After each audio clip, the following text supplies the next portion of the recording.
পদ্মা সেতু ও পায়রা বন্দরকে কেন্দ্র করে দক্ষিণাঞ্চলে প্রথমবারের মতো গড়ে তোলা হচ্ছে রফতানি প্রক্রিয়াকরণ এলাকা ইপিজেড। প্রায় ১,৫০০ কোটি টাকার এ প্রকল্প বাস্তবায়ন হচ্ছে সম্পূর্ণ দেশীয় অর্থায়নে।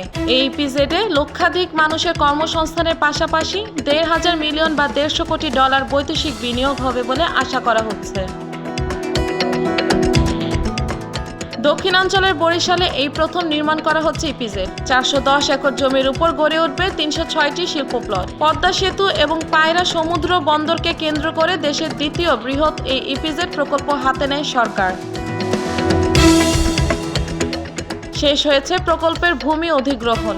এরই মধ্যে পুরো জমি বাংলাদেশ রফতানি প্রক্রিয়াকরণ এলাকা কর্তৃপক্ষের কাছে হস্তান্তর করা হয়েছে। কিছুদিনের মধ্যে শুরু হবে নির্মাণ কাজ।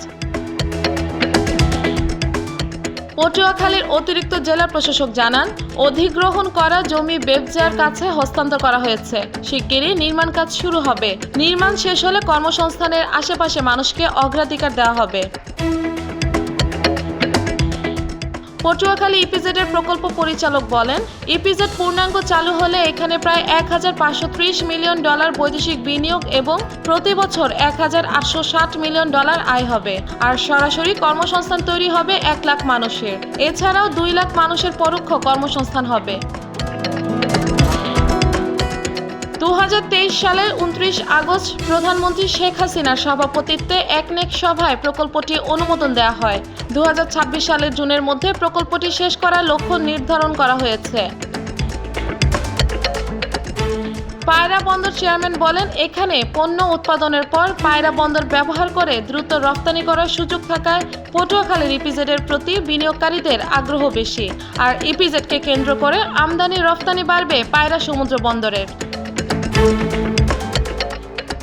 এদিকে ইপিজেড নির্মাণে স্থানীয়রা খুশি হলেও জমি অধিগ্রহণে মৌজা দর কম নির্ধারণ করার ক্ষোভ প্রকাশ করেছেন জমি মালিকেরা। তারা বলছেন, জমির বর্তমান দামের চেয়ে অনেক কম দেওয়া হচ্ছে।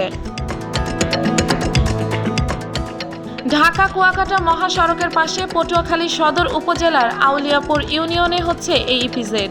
এছাড়াও এই প্রকল্পের আওতায় কুয়াকাটা ২.২৫ একর জমির উপর স্থাপিত হচ্ছে ইনভেস্টর্স ক্লাব। সম্পূর্ণ দেশীয় অর্থায়নে গৃহীত এই প্রকল্পটি বাস্তবায়ন করছে বেবজা। এর খরচ ধরা হয়েছে $১,৪৪৩ কোটি টাকা। প্রকল্পটিতে বেবজার নিজস্ব তহবিল থেকে প্রায় $৩৩৮ কোটি টাকা এবং বাকি $১,১০৫ কোটি টাকার যোগান দেওয়া হবে সরকারের নিজস্ব তহবিল থেকে।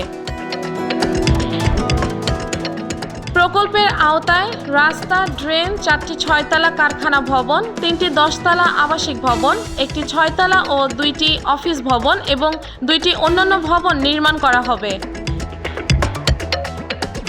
এছাড়াও বিদ্যুৎ সরবরাহের জন্য 14টি substation, 15 kilometre 11 KV ST line ও একটি 33/11 কেভি জিআইএস সাবস্টেশন নির্মাণ ও একটি হেলিপ্যাড নির্মাণ করা হবে।